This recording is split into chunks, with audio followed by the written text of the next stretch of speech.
ಕಡಲ ಮಧ್ಯದೊಳಗೆ ಮೆರೆಯುತ್ತಿಹ ಕರ್ನಾಟ ದೇಶದಿ ಇರುವ ಕಾಳಿಂಗನೆಂಬ ಗೊಲ್ಲನ ಪರಿಯನೆಂದು ಬೇಳ್ವೆನು ಎಳೆಯ ಮಾವಿನ ಮರದ ಕೆಳಗೆ ಕೊಳ್ಳಲನು. ಜೈ ಭಾರತ್ ಮಾತಾ, ಜೈ ಗಂಗಾ ಮಾತಾ, ಒಂದೇ ಗೋಮಾತರಂ, ಜೈ ಗೋಮಾತಾ, ಜೈ ಹೇಳಿಕಾರ್, ಜೈ ಶ್ರೀ ಸುಭಾಷ್ ಪಾಳೇಕರ್, ಜೈ ಶ್ರೀ ರಾಘವೇಶ್ವರ ಭಾರತಿ ಮಹಾಸ್ವಾಮೀಜಿ, ಜೈ ಶ್ರೀ ಕಾಡಸಿದ್ದೇಶ್ವರ ಸ್ವಾಮೀಜಿ. ನಾವಿಂದು ಪ್ರಯಾಗರಾಜಲ್ಲಿ ಗಂಗಾ ಮಾತೆಯ ತಾಯಿಯಲ್ಲಿ ಸ್ನಾನ ಮಾಡಿ ಈಗ ಗಂಗಾ ಮಾತೆ ಮೇಲೆ ದೋಣಿಯಲ್ಲಿ ಹೋಗ್ತಾ ಇದ್ದೀವಿ. ಈ ದಿನ ನಾವೀಗ ಸುಭಾಷ್ ಪಾಳೇಕರ್ ಪುಸ್ತಕಗಳಾದ philosophy and technology of Subhash Palekar, natural farming, ಮತ್ತೊಂದು ಕನ್ನಡದಲ್ಲಿ ತತ್ವಶಾಸ್ತ್ರ ಮತ್ತು ತಂತ್ರಜ್ಞಾನ ಸುಭಾಷ್ ಪಾಳೇಕರ್ ನೈಸರ್ಗಿಕ ಕೃಷಿ ಪದ್ಧತಿ, ಇದನ್ನು ಓದಬೇಕು ಅಂತ ಎಲ್ಲರೂ ಕೇಳ್ಕೊತೀನಿ. ಏನಂದರೆ ನಾವೀಗ ಕಸಾಯಿ ಖಾನೆಗೆ ಗೋಗಳನ್ನು ಕೊಡಬಾರ್ದು ಅಂತಕ್ಕಂಥ ವಿಚಾರಧಾರೆ ಇದೆ. ಸತ್ಯ, ಅದು ಕೊಡಬಾರ್ದು ಅಂತೂ ಸತ್ಯ.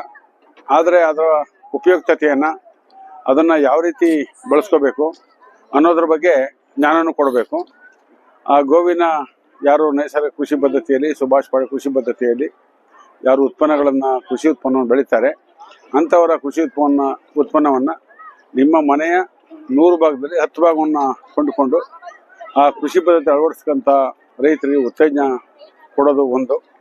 ಅದರ ಹಾಲು, ಬೆಣ್ಣೆ, ತುಪ್ಪವನ್ನು ಕೊಡ್ತಕ್ಕಂಥದ್ದು. 3ನೇದು ಅದರ ಬರ್ತಕ್ಕಂಥ ದೀಪ ಧೂಪವನ್ನು ಉಪಯೋಗಿಸ್ಕೊಂಡು ಅದರಿಂದ ನಮ್ಮ ದೇಶೀಯ ನಮ್ಮ ಹಳ್ಳಿಕಾರ ಹಸುಗಳನ್ನು ಸಾಕೋಕೆ ಪ್ರೇರಣೆ ಮಾಡಬೇಕು ಅಂತೇಳಿ ಗ್ರಾಹಕರನ್ನ ಕೇಳ್ಕೊಳ್ತಾನೆ. ಕಸಾಯಿ ಖಾನೆಗೆ ನಾವು ಎಷ್ಟು ವಿರೋಧ ಮಾಡ್ತೀವೋ ಅಷ್ಟೇ ಬೆಂಬಲವನ್ನು ಇದಕ್ಕೆ ಕೊಡಬೇಕಾಗಿದೆ. ಯಾಕೆಂದರೆ ಬೆಳೆಗಳ ಬೇರುಗಳು ಬೇಕಾದಂಥ ಸಾರಜನಕ, ರಂಜಕ, ಪೊಟ್ಯಾಷ್ ಮುಖ್ಯ ಧಾತುವಾಗಿ, ಮೆಗ್ನೀಷಿಯಂ, ಕ್ಯಾಲ್ಸಿಯಂ ಮತ್ತು ಗಂಧಕ 2ನೇ ಧಾತುವಾಗಿ, ಲಘು ಪೋಷಕಾಂಶಗಳು 3ನೇ ಧಾತುವಾಗಿ ಬೆಳೆಗಳು ದೊರೆತಾಗ ಬೆಳೆ ಅಧಿಕ ಇಳುವರಿಯನ್ನು ಕೊಡ್ತದೆ. ಅಧಿಕ ಇಳುವರಿಯನ್ನು ಕೊಡಬೇಕಾದ್ರೆ ಇಷ್ಟು ಪೋಷಕಾಂಶ ಬೆಳೆಗಳಿಗೆ ಬೇಕಾಗತ್ತೆ. ಇದೆಲ್ಲವನ್ನ ಕೊಡುವಂಥ ಶಕ್ತಿ ಇರೋದು ನಮ್ಮ ಗೋಮಾತೆಯಲ್ಲಿ ಮಾತ್ರ.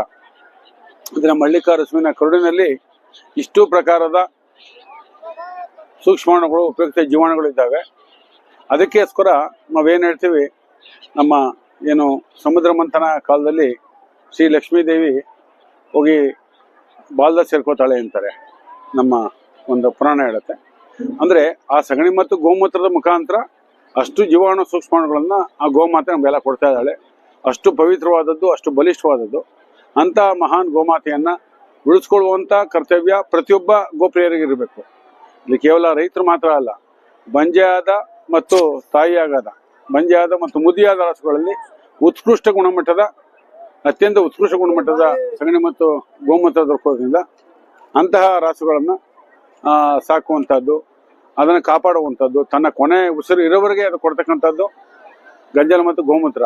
ಅದರಲ್ಲಿ ಬೀಜವನ್ನು ಸಂಸ್ಕಾರ ಮಾಡೋದಕ್ಕೆ ಬೀಜಾಮೃತವನ್ನು, ಮಣ್ಣಿನಲ್ಲಿ ನಾವೇನು ಇದನ್ನು ಸೂಕ್ಷ್ಮ ಹೆಚ್ಚಿಸಲಿಕ್ಕೆ ಜೀವಾಮೃತವನ್ನು ಕೊಡ್ತದೆ.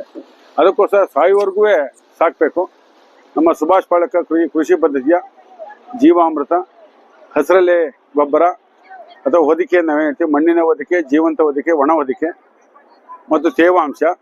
ಅದಾದ ನಂತರ ಎಕರೆಗೆ 300ರಿಂದ 400 ಲೀಟರ್ ಪ್ರತಿ 15 ದಿವಸಕ್ಕೊಮ್ಮೆ ಜೀವಾಮೃತನ ಕೊಡ್ತಾ ಬಂದರೆ ಆ ಮಣ್ಣು ಅತ್ಯಂತ ಫಲವತ್ತತೆಯಾಗಿ ಹ್ಯೂಮಸ್ ನಿರ್ಮಾಣ ಆಗುತ್ತೆ. ಹ್ಯೂಮಸ್ ನಿರ್ಮಾಣದಿಂದ ಬೇರುಗಳಿಗೆ ಬೇಕಾದಂಥ ಎಲ್ಲ ಪೋಷಕಾಂಶ ದೊರಕುತ್ತೆ.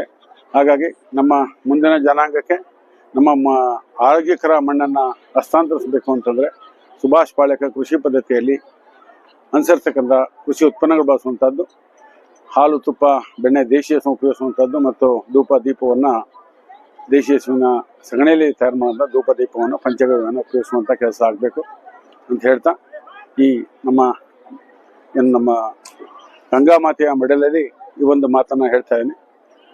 ಜೊತೆಗೆ ಈ ಮುಂದಿನ ತಿಂಗಳು ಸುಭಾಷ್ ಪಾಳೇಕರ್ ಗುರುಗಳ ಕಾರ್ಯಾಗಾರವನ್ನು ಏರ್ಪಡಿಸ್ಕೊಂತ ಇದ್ವಿ. ಗಂಗಾ ಮಾತೆಯಲ್ಲಿ ಕೇಳ್ಕೊಳ್ತಾ ಇದ್ದೀನಿ, ನಮಗೆಲ್ಲ ಶಕ್ತಿ ಕೊಡು ತಾಯಿ, ಆ ಗೋಮಾತೆ ಉತ್ಸವಕ್ಕೆ ಶಕ್ತಿ ಕೊಡು.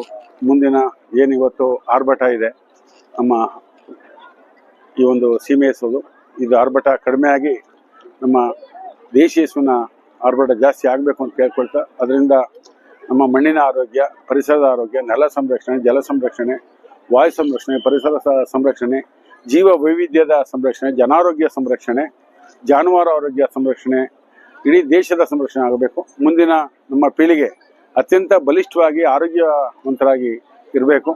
ಹಾಗಾಗಿ ನಾವು ಇವತ್ತು ಅಲ್ಪ ಸ್ವಲ್ಪ ತ್ಯಾಗವನ್ನು ಮಾಡಿ, ಅಲ್ಪ ಸ್ವಲ್ಪ ಬುದ್ಧಿವಂತಿಕೆಯನ್ನು ಮಾಡಿ ಗೋಮಾತೆಯನ್ನು ಉಳಿಸೋದ್ರ ಕಡೆ ಎಲ್ಲರೂ ಸ್ವಲ್ಪ ಗಮನ ಕೊಡಿ. ತುಂಬ ಏನು ಬೇಡ, ಸ್ವಲ್ಪ ಗಮನ ಕೊಡಿ. ನೋಡ್ತಾ ಇದ್ರಿ ಕಸ ಕಣಿವೆ ಅಷ್ಟೋಯ್ತು ಇಷ್ಟೋಯ್ತು ಹೊಟ್ಟೆ ಹುರ್ಕೊಳ್ತೀರಾ. ಆ ಹೊಟ್ಟೆ ಹುರ್ಕೊಳ್ಳೋ ಬದಲು ಈ ಒಂದು ಕೆಲಸವನ್ನು ಮಾಡಬೇಕು ಅಂತ ಕೇಳ್ಕೊಳ್ತೀನಿ. ಜೈ ಗೋಮಾತಾ, ಒಂದೇ ಗೋಮಾತರಂ, ಜೈ ಹಳಿಕ. ನಮಸ್ಕಾರ.